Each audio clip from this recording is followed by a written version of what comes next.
All right, we're going to look today at Percy Bysshe Shelley's uh, essay on the devil and devils in the context of our work on the Romantic epic, or variously on Milton and the Romantics, depending on how you want to present it, because in a sense, on this course, I have suggested that while the Romantic epic is our main focus as a work of literature, which the Romantics themselves sought to represent in their own poetry. The greatest genre of literature, in some senses, is the epic, following in the footsteps of Milton in his great poetic works, Paradise Lost and Paradise Regained.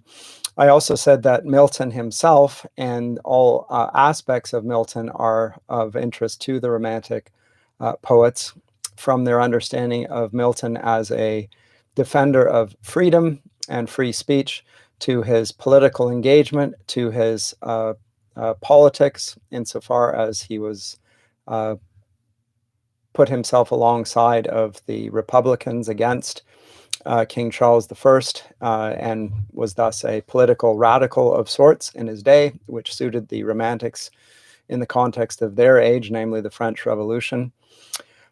To, in this case, one of the central figures within the context of Paradise Lost, namely the figure of Satan or the devil. And so here, what we're going to find, we will move on in the next lecture to look at Shelley's work Prometheus Unbound in the context of a sort of an epic, although it's written as a drama. But here, look at his portrait and understanding of evil, which we can see played out in various of his other literary corpus as well, most notably Mont Blanc. And I'm not going to look at Mont Blanc on the course per se, but we've already seen that Mont Blanc is a topos of the Romantic imagination associated with the sublime, and everything associated with the sublime. And so we've already discussed Edmund Burke's philosophical inquiry into the origins of our ideas of the sublime and the beautiful, and we saw how Burke associated the sublime with a feeling of powerlessness in the presence of something powerful, and Mont Blanc represented that visual stimulus that suggested immensity and grandeur, in the face of which the poet or the individual beholding the mountain saw himself to be powerless and comparatively insignificant. And that gave rise to this sublime feeling. Now, Burke had various views on what would constitute a sublime experience. One of them was, as I say, Mont Blanc, but another is, as we saw with Mary Shelley's Frankenstein, the vast immensity of the Arctic landscape as well, which has, in addition to that, hellish connotations ever since Dante's Inferno placed the deep paths or deep parts of the Inferno encased in ice, defying our expectations that even the word inferno might suggest. Dante's Inferno, at its very bottom, is a place of icy coldness, and thereafter ice includes an association with hell. And so whenever we see that association, it's most strongly represented there in Mary Shelley's Frankenstein. We can also see it in Mont Blanc in Shelley's own poem, where the icy mountaintop is presented as associated with the figure of Arimanes, who is a sort of representation of a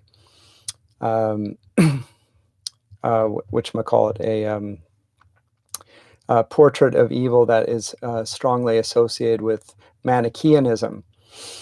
And that is going to be relevant here because Percy Shelley, here in the introduction to his work on the devil and devils, begins with a reflection on the Manichaean portrait of good and evil. That's where he will begin, and that's going to be, I think, the focus of my criticism here of his presentation. I'm going to try and recapitulate it, but also critique it.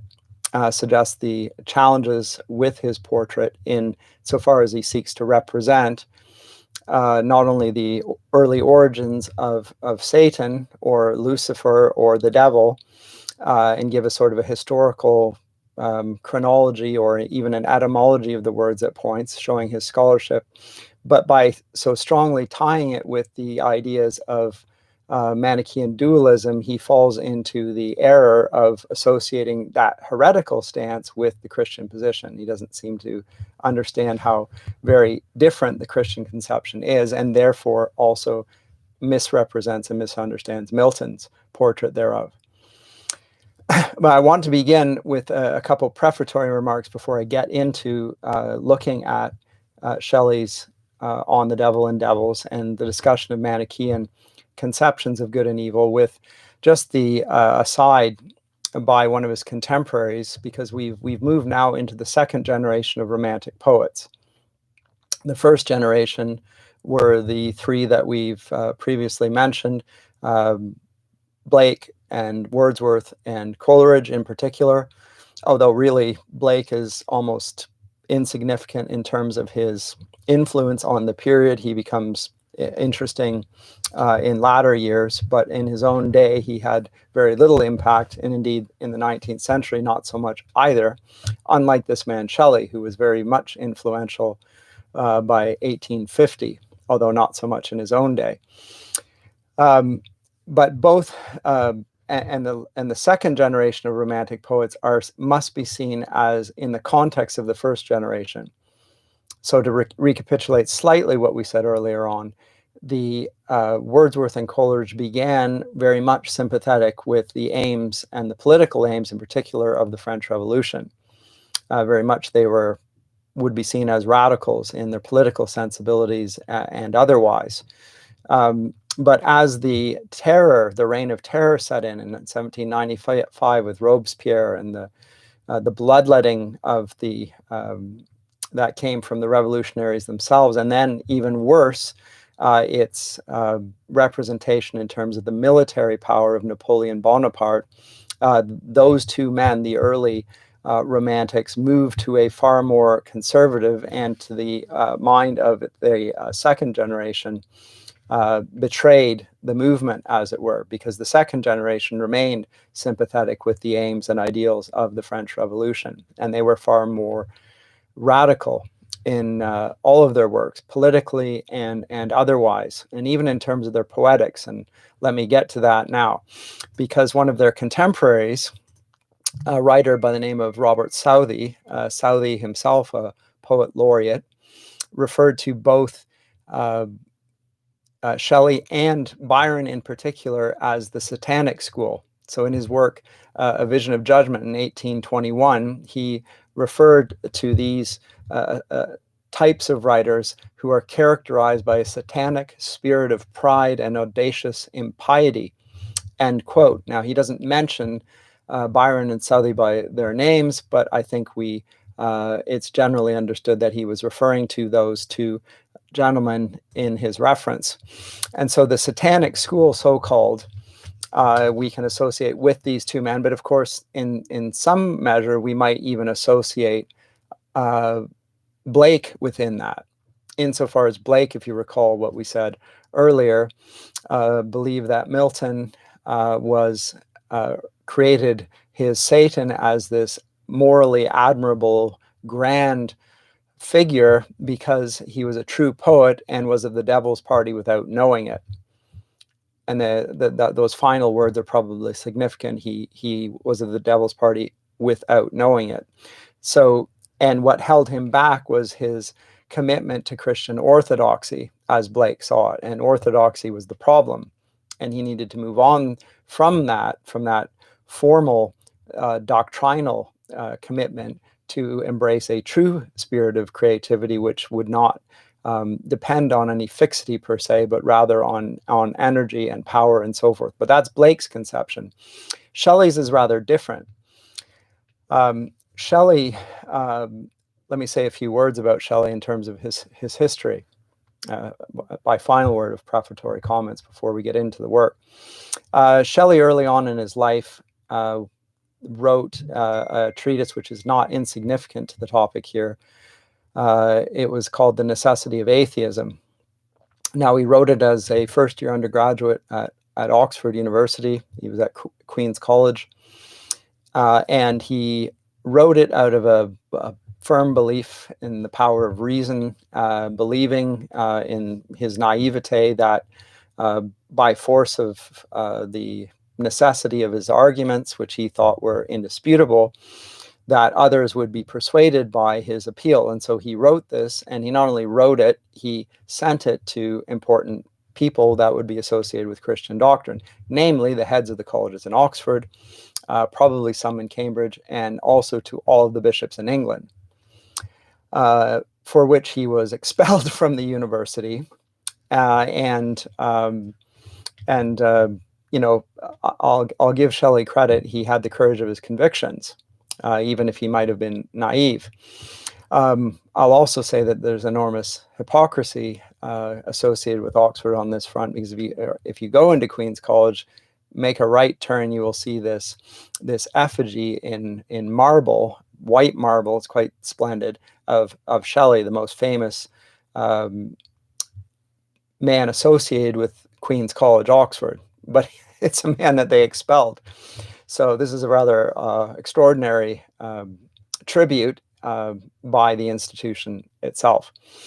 But let's move away from that. And let me get to Shelley's portrait here with a final few words here. Shelley's dependent here, and I've said this in relation to all of the Romantic poets, but it bears reiterating, on the understanding of the imagination which we see arising in the Enlightenment amongst the so-called empiricists of the Enlightenment. So in general, in philosophy on the continent, we get a division between the rationalists on the one hand and the empiricists on the other.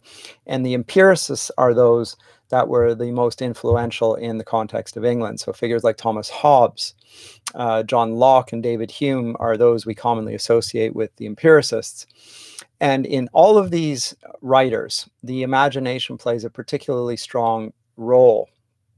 The imagination is an active and even creative faculty, and not just a passive recipient of impressions. It shapes our thoughts and our sense impressions into a sort of a unified view of the world, even a coherence. Likewise, Locke, we find, and Locke is probably the most influential on Blake. Although Locke regards the imagination as potentially deceptive, he certainly emphasizes how the imagination can unite things. And even David Hume, the most skeptical of all of those, saw the imagination as having this unifying power of uniting thought on the one hand and feeling on the other.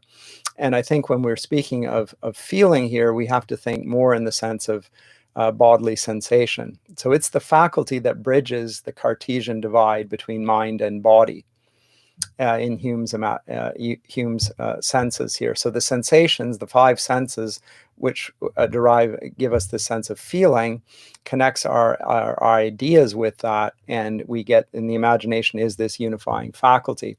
So with that, we then get to Shelley's conception of good and evil here, and his Manichaean portrait of it, which you will see he slightly alters to show that while he believes that the Manichaean view is the most persuasive, he's not beholden to the idea that there are actual personages such as God and the devil. For him, they represent the personification of imaginative ideas. That's how he understands it. And so we need to hold those two things together if we're seeking to understand where Shelley's coming from. On the one hand, he's going to adopt a Manichaean dualistic portrait of good and evil. There are two equal and opposite powers at work in the world, one which we call good and the other which is evil. For Shelley, these are simply associated with beings, but they're merely ideas. That's Shelley's idea, and he bases that on his understanding of how the imagination works as well. So with that said, let me begin by reading some of this work on the devil and devils. How are we? Almost 15 minutes in here already. That was just the introduction. Still, I won't go through the entirety of this, nor need I to do that. I just simply want to present some of the main ideas that I think arise from Shelley's conception here, and then go on to suggest where I think we need to attend to some of the problems, as well as the apparent influences that we can see from Shelley's thought on other thinkers, or even expressed more strongly in association with other thinkers. So what shall we say to begin with? This was probably published in 1839. So after Shelley had died, he drowned off the coast of Italy on a boat. He could not swim, and yet he was still out on a boat, and he died, and his wife, Mary Shelley, posthumously published his poetic works, which became, as I say, within a few short years famous, making Shelley, in fact, more famous than his far more famous contemporary Lord Byron was in the time of his life. But Shelley, at the very outset here, presents this idea of the Manichaean nature of or origin of the devil and devils. And I'll just read some of this to begin with. And I quote, "To determine the nature and functions of the devil is no contemptible province of the European mythology. Who or what he is, his origin, his habitation, his destiny, and his power are subjects which puzzle the most acute theologians, and on which no orthodox person can be induced to give a decisive opinion. He is the weak place of the popular religion, the vulnerable belly of the crocodile." Now note, when he is referring to the popular religion here, Shelley is suggesting that of his contemporary audience who call themselves Christians. Shelley sees this as a Volksreligion, a people's religion, but not so much as one that is held by the Orthodox themselves. He goes on to write, "The Manichaean philosophy respecting the origin and government of the world, if not true, is at least an hypothesis conformable to the actual experience of actual facts. To suppose that the world was created and is now superintended by two spirits of a balanced power and opposite dispositions is simply a personification of the struggle which we experience within ourselves, and which we perceive in the operations of external things as they affect us between good and evil.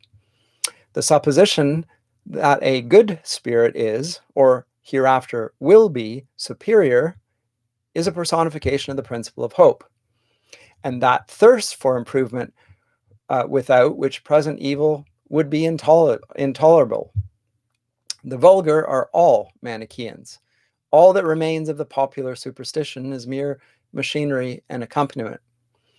To abstract in contemplation from our sensations of pleasure and pain all circumstance and limit, to add those active powers of whose existence we are conscious within ourselves, to give to that which is most pleasing to us a perpetual or an ultimate superiority with all epithets of honorable addition, and to brand that which is displeasing with epithets ludicrous or horrible, predicting its ultimate defeat, is to pursue the process by which the vulgar arrive at the familiar notions of God and the devil."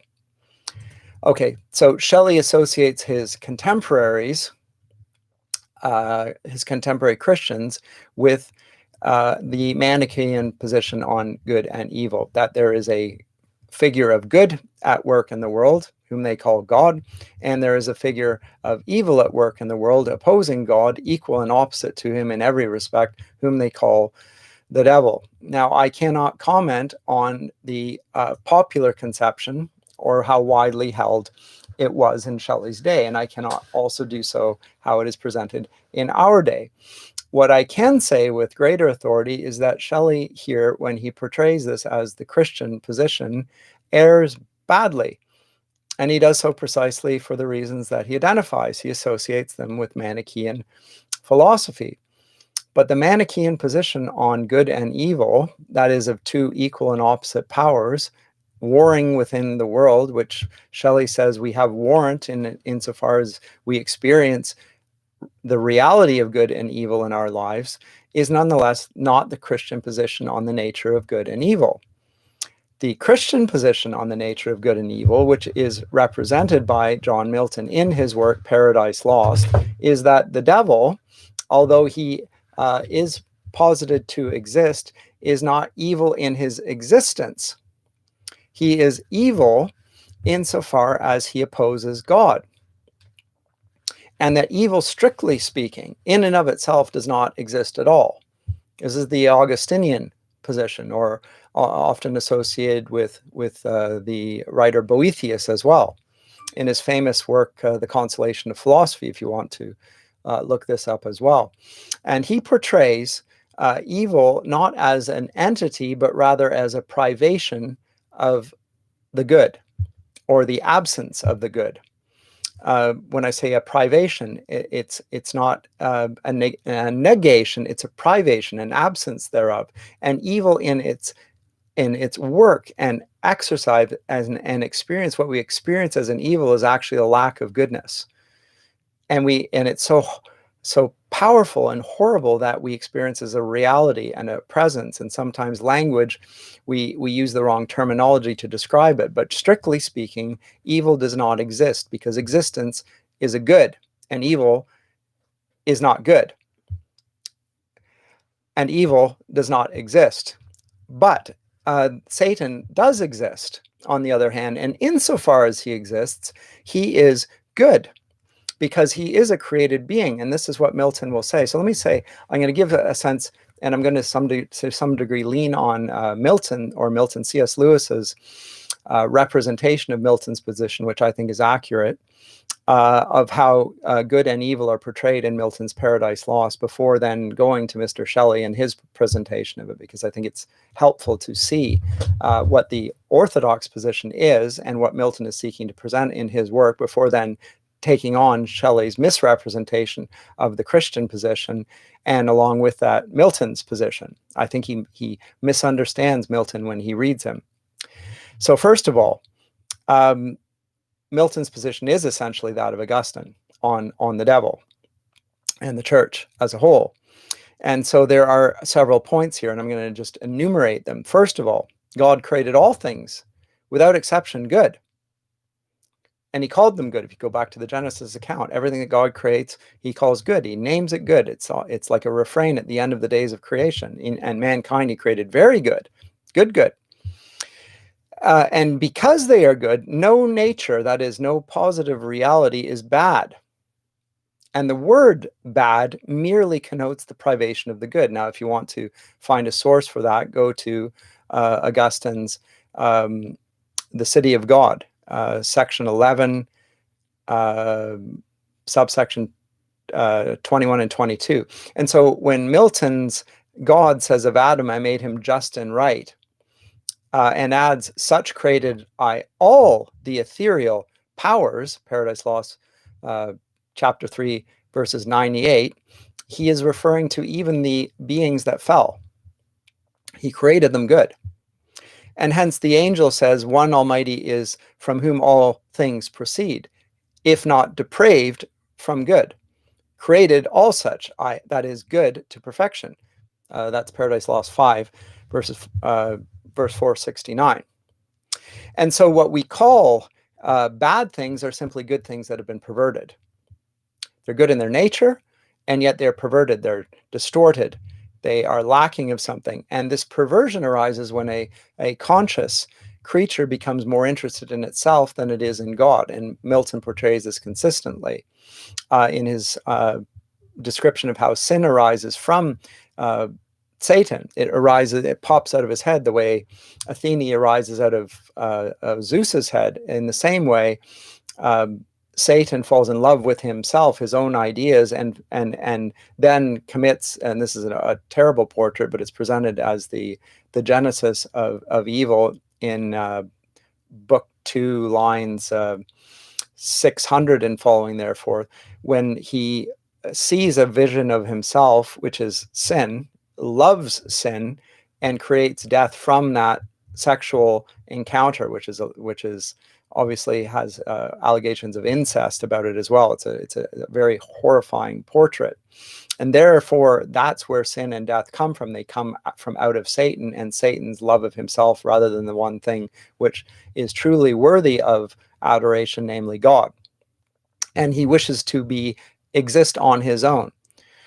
And this is the sin of pride. And Satan is that individual being, in this case, a spiritual being, which then brings about the great rebellion, which is portrayed in Scripture and also in Milton's Paradise Lost. And from this doctrine of good and evil, it follows that good can exist without evil, as we see in Milton's Heaven and also in Paradise, but evil cannot exist without good. It's dependent on it at all times. And secondly, it follows that good and bad angels have the same nature, happy when they adhere to God and miserable when they adhere to themselves. Because what they're adhering to when they adhere to themselves is effectively nothing good for that matter, and therefore they're miserable. And so Satan goes on to say that he is miserable because even though he declares that the mind is its own place and in and of itself can create a heaven of hell and a hell of heaven, this is an empty boast, because later on in book 4 of Paradise Lost, when Satan lands mid-heaven on earth, Milton describes as a narrator what is going on with in Satan's mind, which is that he carries a hell within himself and he cannot leave it. So when he says the mind is its own place, it's totally delusional and self-delusional at that, but in a sense, it's describing the reality of Satan's existence. He is a wholly self-regarding, proud being who can never experience good because he only experiences himself, and his only relation to God is that of a servant without any role in God's economy other than to be his drudge and to do his will against his own will. But that will bring with it the account of the fall, and I'm not going to get into that here. Just to give a sense of where the orthodox conception of evil is in relation to Shelley's presentation of it, which I will get to now. And Shelley gives us to some degree here in section 3, second paragraph, 385, a sort of a historical account of where the devil arises in Western history. And he says that it is in accordance or conformable to our experience of the facts. When he says the facts, he talks about our experiences. And when he talks about our experiences, he is then inferring ideas from that. Again, thinking like a Lockean. But this is not the Christian understanding or even the right way of approaching the subject. We don't begin with our senses. This is a terrible way to understand it. But Shelley goes on to say in 386, the devil was clearly a Chaldean invention, for we first hear of him after the return of the Jews from the second Assyrian captivity. He is indeed mentioned in the book of Job, but so far from that circumstance affording any proof that that book was written at a very early period, it tends rather to show that it was the production of a later age. The magnificence and purity, indeed, of the poetry and the irresistible grandeur of its plan suggests the idea that it was a birth of the vigorous infancy of some community of men. Note what he associates here with an idea that the Romantics themselves strongly associate with, which is that in its earliest origins, the most poetic people were closer to nature, and people that were of a vigorous mold. And so the best poetry is written in an oral fashion before it's written down and loses something of its inspiration. That lies behind this idea of a vigorous infancy and giving rise to this notion of the devil. And he says, assuredly, it was not written by a Jew before the period of the second captivity. Why? Because it speaks of the devil. And there is no other mention of this personage in the voluminous literature of that epoch. Okay, so outside this, there is no other mention of it. This does not connote anything. This is an argument from silence. This opposes the Christian view of what biblical revelation does, namely reveal truths about God himself and his ways, which may be testified to by secondary literature, by extra biblical literature, but needn't do so. And if we do regard the scripture as God's revelation of himself, which is what God in his word testifies about himself, then Shelley's claim that this is the proof for it is simply to reject the proof that God himself provides, namely that it is the revelation about such things. And so he just goes on to say that it was not written by a Jew at all may be presumed from a perpetual employment, and that with the most consummate beauty of imagery belonging to a severer climate than Palestine. Now here he's getting into the archaeological ideas of the day, which associates climate as having an influence on poetic production. We can see this in the German writers of the 18th century, a strong association of context in the production not only of poetry, but even in the formation of the various languages. They're wanting to associate the different languages from some sort of ethnographic source, but not existing before the book of Job, says Shelley, and the book of Job not existing before the Second Temple. Now, this is not what scholars historically have presented. Certainly biblical understanding of it is that this is a very early book written. And as for there not being any reference to the devil in earlier books in the Bible, well, I don't know what he makes of Genesis 3, where he is clearly spoken of. And if you think that the mention of the devil is fanciful and problematic, I find it less problematic than the idea that a serpent is speaking. I would have thought that the association of the devil as a serpent, which we find in let's say, Revelation 12, and in other passages where he's spoken of as a leviathan or a dragon or so forth, all of these symbols of the devil's personage, which we also see in the temptation in the wilderness, say, we can find littered all around Scripture and are there from their early origins. But nonetheless, as Shelley says, but to return to the devil, those among the Greek philosophers whose poetical imagination suggested a personification of the cause of the universe seem, nonetheless, to have dispensed with the agency of the devil. So this is his second form of proof. First form of proof, we don't see any reference to the devil before the Second Temple Judaistic period. The second proof is that those Greek philosophers that posited a supreme being did not posit the idea of a devil. So who comes to witness here? Well, Democritus, the atomistic materialist philosopher, Epicurus, likewise, Theodorus, and perhaps even Aristotle, indeed, abstained from introducing a living and thinking agent analogous to the human mind. They didn't even talk about a god at all. They talked about principles. In the case of Democritus, of matter. Matter was the ultimate reality. But Plato did posit the idea of a god or of a divine mind. And so Plato, following his master, Socrates, who'd been struck with the beauty and novelty of the theistical hypothesis as first delivered by the tutor of Pericles, supposed the existence of a god and accommodated a moral system of the most universal character, including the past, the present, and the future condition of man, to the popular supposition of the moral superintendence of this one intellectual cause. Now, the hypothesis, he goes on to say, though rude enough, is in no respect very absurd and contradictory. The refined speculations concerning the existence of external objects, by which the idea of matter is suggested, to which Plato has the merit of having first directed the attention of the thinking part of mankind, a partial reinterpretation of it has gradually afforded the least unrefined portion of our popular religion. So insofar as our popular religion tends towards Platonism, as Shelley himself does at points in his work, then Shelley finds it acceptable.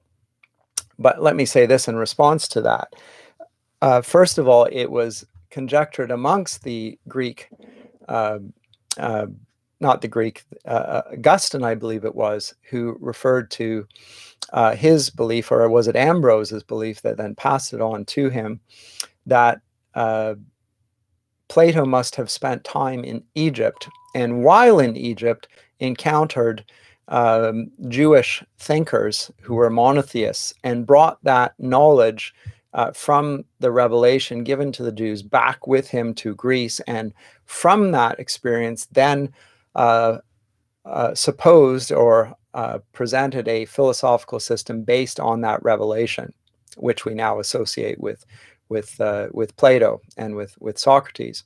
And this is interesting because it's certainly not the case that he's got it from the Egyptians, because the Egyptians are polytheists, just like the Greeks are. Whereas the Hebrews were in the midst of the Egyptians. So this is a thesis about the origins of Socrates and Plato's idea of a God underpinning the whole notion of goodness and beauty and truth and justice, which we find characterizes the Platonic system. I find it a very interesting idea. Shelley doesn't mention it here because doubtless he has not read Augustine, or if he had, he would have realized how ridiculous his presentation of good and evil are. But nonetheless, he says, and he's correct here in saying this, the Greek philosophers abstained from introducing the devil. They accounted for evil by supposing that what is called matter is eternal, and that God, in making the world, made not the best that he, or even inferior intelligence, could conceive, but that he molded the reluctant and stubborn materials ready to his hand into the nearest arrangement possible to the perfect archetype existing in his contemplation. In the same manner as a skillful watchmaker, who, if he has diamonds and steel and brass and gold, can compose a timepiece of the most accurate workmanship, but could produce nothing beyond a coarse and imperfect clock if he were restricted to wood as his material. Now, he suggests that this is the Greek philosophers, but actually this isn't the Greek philosophers so much as the Greek cosmologists. The account that he gives here, we could find in the poet, the epic poet Hesiod. Or likewise in the Roman period, we could look at Ovid's Metamorphoses, in which the origin of creation is actually the gods creating mankind out of chaotic materials, out of chaos. So the world has been created by the finite Greek gods out of a pre-existing material which is in its nature chaotic. And so ultimate reality for these individuals is chaotic and prone to constant change and flux and strife, for that matter. And you can see this in the work of the pre-Socratic philosophers like Heraclitus, and also in terms of the atomistic philosophers like Democritus. But they all believe that that matter is the ultimate reality, because that's their creation account. But this is not the Christian account of the creation of the universe. God creates everything out of nothing in the creation account in Genesis 1, verse 1. In the beginning, God created the heavens and the earth. And God then, thereby in the Christian account, pre-exists and exists outside, furthermore, space and time. Note that the word "in the beginning." Well, this is the beginning from a chronological perspective. And then he creates the heavens and the earth. And within the heavens are the spiritual beings, which we associate with angels and also the fallen angels. But before that time, God himself existed. And when he did create, he created it, and I said, called it good, from which we can derive the postulate that he himself is also good and committed to goodness. And that he himself is furthermore not implicated in the creation that he has made, because he's not part of it. And therefore he can act sovereignly without being implicated in what happens in the world either. and therefore he can be just in all of his ways, because he can see past, present, and future at once. This is Milton's portrait in Paradise Lost. Whereas the devil has no such capacities. He is the Satan, the adversary to God, so-called. But he is nothing like having the same capacities, let alone the abilities to see outside the confines of space and time. So he can only be in one place at once. He cannot be omnipresent in the way God can, let alone omnipotent or omniscient. That is a fallacious presentation of the devil. But Shelley says that the Christian theologians have invariably rejected this hypothesis, and he's right in this. He's just wrong in the explanation for it, on the ground that the eternity of matter is incompatible with the omnipotence of God. Well, that's only one of the reasons.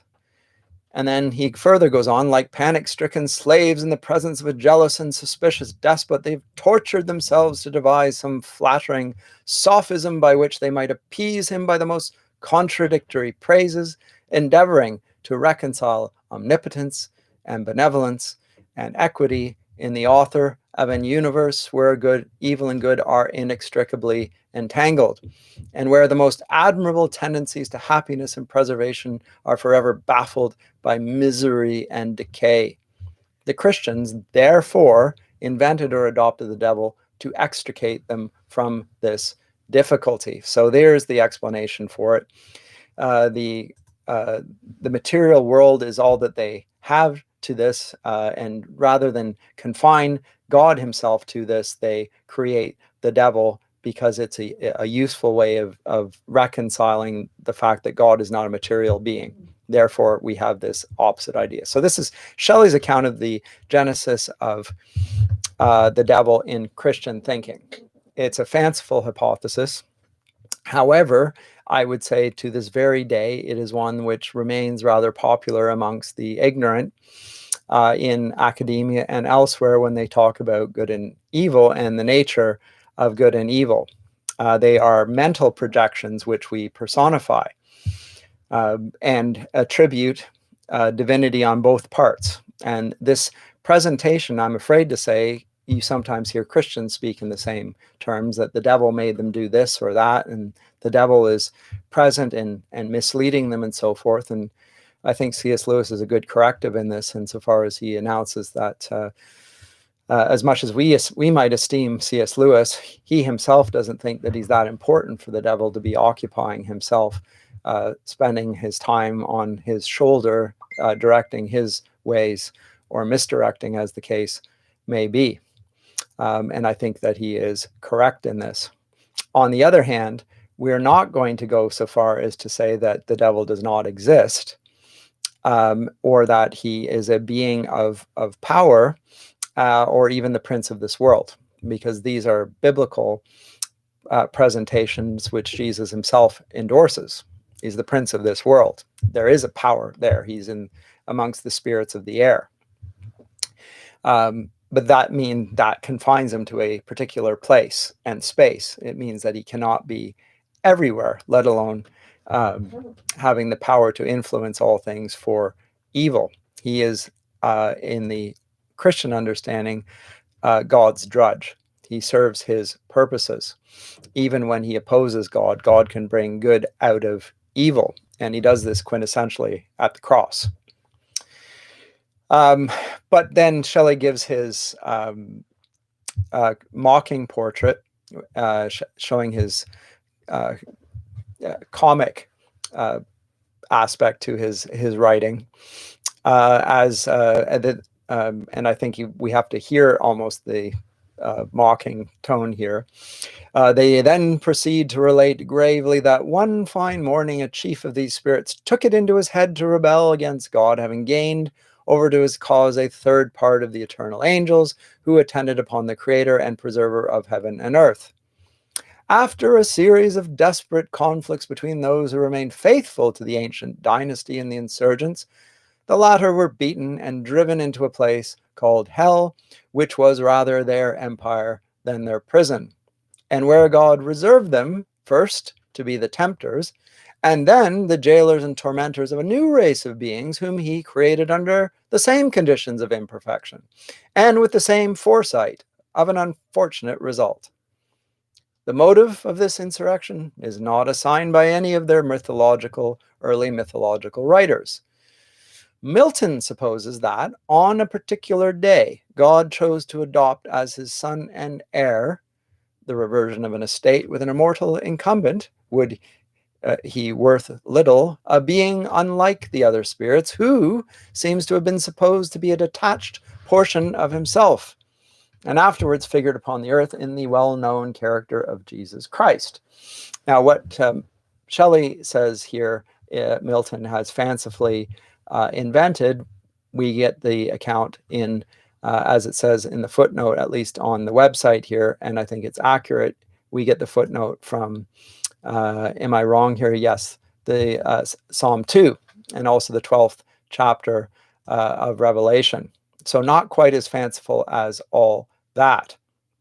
In fact, he has taken it directly from both of these sources. Now, when I teach the Bible as literature, I talk about Revelation 12 as a sort of hermeneutic key for understanding the book of Revelation, but also in to some degree giving a meta-narrative of the account giving throughout the Bible from Genesis 1 all the way until its conclusion. It's a short potted history of the entire cosmic battle between God and the devil, which Milton recounts here. So not quite as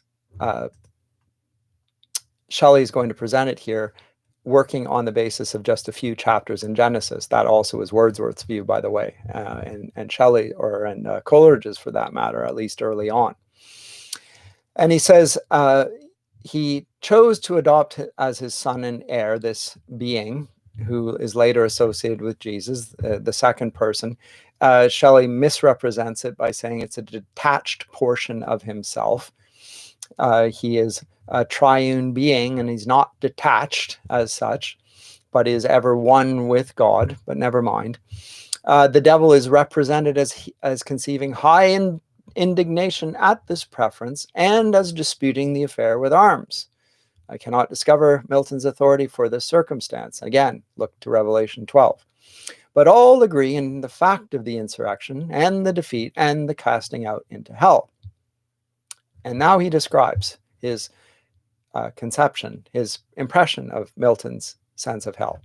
Nothing can exceed the grandeur and the energy of the character of the devil as expressed in Paradise Lost. He is a devil, very different from the popular personification of evil, and it is a mistake to suppose that he was intended for an idealism of evil. I agree. He's not idealizing evil. He's portraying a subtlety to it. He's portraying Satan as a diabolos, as a slanderer. He's presenting Satan as a deceiver, as someone who's able to clothe himself as an angel of light. All of these things are part of Milton's orthodox portrait of the devil. Not an idealism by any means. I'll go on reading. Malignity, implacable hate, cunning, and refinement of device to inflict the utmost anguish upon an enemy, these which are venial in a slave are not to be forgiven in a tyrant. These which are redeemed by much that ennobles in one subdued are marked by all that dishonors his conquest in the victor. And this will come to, now we'll come to Shelley's most strong objection to the portrait of good and evil here, which is a moral one. He finds Milton's conception of the devil as a morally superior being to that of his God. And why is that? Milton's devil, as a moral being, is as far superior to his God as one who preserves in a purpose which he has conceived to be excellent in spite of adversity and torture, is to one who in the cold security of undoubted triumph inflicts the most horrible revenge upon his enemy, not from any mistaken notion of bringing him to repent of a perseverance in enmity, but with the open and alleged design of exasperating him to deserve new torments. So this is the problem.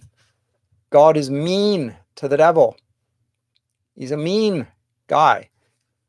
Whereas the devil is admirable, because even though he is defeated and he has no hope of triumphing against God, he will not submit. He is indomitable, and he retains his pride. Of course, that is precisely Milton's intention, that his pride is presented as the utmost motivation for all of his acts. And nonetheless, he is not good. But then this is the problem with Shelley's portrait of good and evil. And let me get to this right now, because what we really have here in Shelley's Manichaeanism and his portrait here from the beginning is what I have said already on the course, in line with, it seems to me, all of the Romantic authors, which is their commitment to a pantheistic view of the world, where God is in all things. So pantheism, or even panentheism, there's a spirit which is good in the midst of all things, and all things include things that we associate with good and evil. And when we perceive them in their sublime nature, we associate them with evil. Wordsworth, on the other hand, uses this sublime experience, as we've seen, as a motivation for recognizing his own moral nature, when he responds to having stolen a rowboat in the Lake District, and he rows away, and he sees a mountain looming up, and the further he rows away, the higher it looms, and he feels like the mountain is chasing him, and he's terrified, and he rows back. He regards this experience, reflecting upon it, as developing a moral awareness in him, which he associates with that sublime experience. So evil brings forth good in Wordsworth, insofar as it leads him to imagine a divine power in the world. But the truth of the matter is that it's his imagination which gives rise to that. Now you can see where that fits with Wordsworth, likewise with Shelley. For Shelley, the imagination is a purifying agency rather.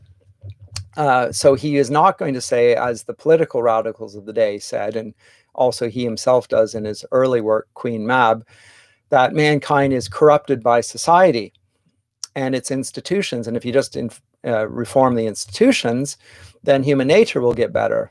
None of them are naive about that. All of them, on the other hand, believe that society is actually a reflection or an outward mirror of human nature itself. So in order to perfect human nature, we must appeal to the very thing which gives rise to these conceptions of good and evil. We need a purified imagination, an enlightening power, a power that emancipates us from the ideas of good and evil and associates them with specific things. So in one of his other prose treatises, and you can, or two of them for that matter, on life, I would point you to his little short prose treatise on life. He says that the various modifications of the one mind, which we associate with grammatical personages, so the word I, first person singular, you, second person singular, he, she, it, third person singular, we, you, they, second person, or rather, first person plural, second person plural, third person plural. He said these are mere modifications which have no actual essence. So he's denying not only the presence and existence of God and the devil, he's also denying the actual existence of individual persons. And with this, to my mind, his sense of the imagination collapses human personhood, because he is collapsing the distinction between good and evil itself. And this is an implication of pantheism, because pantheism posits, and it's very prevalent in the work of the day, pantheism posits the idea that God is beyond good and evil. If there is a God, he exists beyond good and evil. And what we call good and what we call bad are just terms. So it's just our human point of view. But they would say that if you became wiser, and Shelley sees himself as a wise one in this sense, you would become, the wiser you became, the less you'd want to call anything good or evil, let alone God or the devil.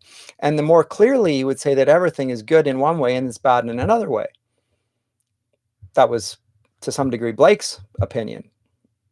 And what you would find is that essentially there's no real difference. And what we want to move towards is this idea that Nietzsche makes famous, that we need to get beyond good and evil. And so when we get to move towards an ever more wise and enlightened view, we will dismiss the moral concepts of goodness and badness altogether. And so we call a cancer, and this is C.S. Lewis's illustration in book 2 of Mere Christianity.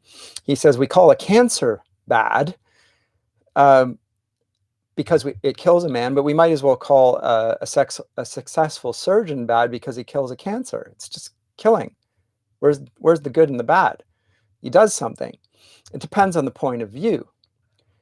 Now, this is the pantheistic viewpoint, that these are not actual opposites, binary opposites. And today in literary theory, there's much work on trying to deconstruct the binary, and that's connected with human bodily identity, male and female, but it goes across much further than that to all binary terminology, including that of good and evil. We're going to deconstruct the binary there and see them in terms of 50 shades of gray rather than black and white. So in this, it seems to me that Shelley is operating under a pantheistic viewpoint. Now, the problem with this, and I'm going to conclude with this without going further on in Shelley's corpus here, because I could go through the entire essay, but I don't think I really need to do this at this point.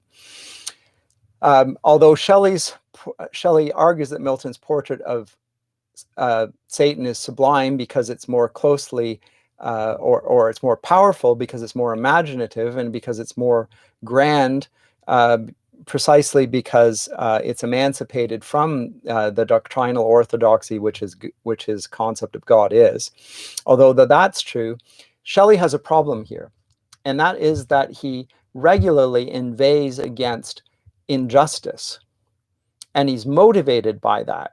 He is very much committed to social justice, and in fact, Shelley's work was read, and I said he became famous come 1850 onwards with what we might see as the early beginnings of the social justice movement, the anarchy, political anarchist movements. His treatises, particularly Queen Mab that I referred to earlier, was read as an early exploration of the political good of anarchy. And the problem with the anarchist movement is that although it rightly sees injustice in the powers and authorities of the day, it thinks that the way in which you get rid of the injustice is simply by getting rid of the authority, without realizing that that doesn't deal with the real radical problem of evil, because evil is not just a modification of the good. These are not sides of a coin. They are not shades of gray. There is actually a good and the evil. So if you remove the arche, the authorities, what you don't get rid of is the evil. You just simply get rid of any restraint on evil, which authority tends to do. And you don't get rid of injustice because you have already you've disputed the idea that there is a sense of justice and injustice. It's all the same. So we may as well just burn it all, destroy it. This arises from its own chaotic beliefs about the nature of the world. It marked the ancient pagan world. It marked their culture of death and desecration, which was seen in its sexual rites, the worship of the Baal and Asherah poles in the Greek and Roman sexual cults and perversions, and which anyone in our era wants to distance themselves because of their awareness of the problem of injustice. But C.S. Lewis, and let me conclude with this, asks the pertinent question here, because the idea of pantheism is in some sense, Lewis says, and I agree with him, the most potent threat to Christianity. It's not atheism. Atheism is quite frankly absurd as a postulate. But pantheism seems to reflect the idea as we experience it, that there is no real goodness and that there is no real badness, because everything has an element of in our experience of badness. Even very good people seem to have feet of clay. But here's the problem. Where do we get the objection that it's unjust? Where do we get the strong sense that when someone does something wrong, that it's not just wrong from our perspective? It's not just that we don't like it. It's that it's genuinely a violation of the rules in which we all ought to operate. Where do we get the sense of an ought, a moral law that hangs over us and under which we believe that other people ought to operate, even if we believe ourselves in some ways exempt, which Jesus just said was our hypocrisy? Where do we get this idea? Lewis says it's because justice is real, because God is real. And so he's a realist. And I likewise am a realist in that sense. The pantheists dispute the reality of good, and they dispute the existence of the devil. I think in both cases they're wrong, but Shelley's portrait is that, and we'll just leave it at that, I think, and move on and conclude this. And next time, come up to pick up some of Shelley's poetical works in the work, what's it called again? Prometheus Unbound. That's what we'll look at. I'll see you then.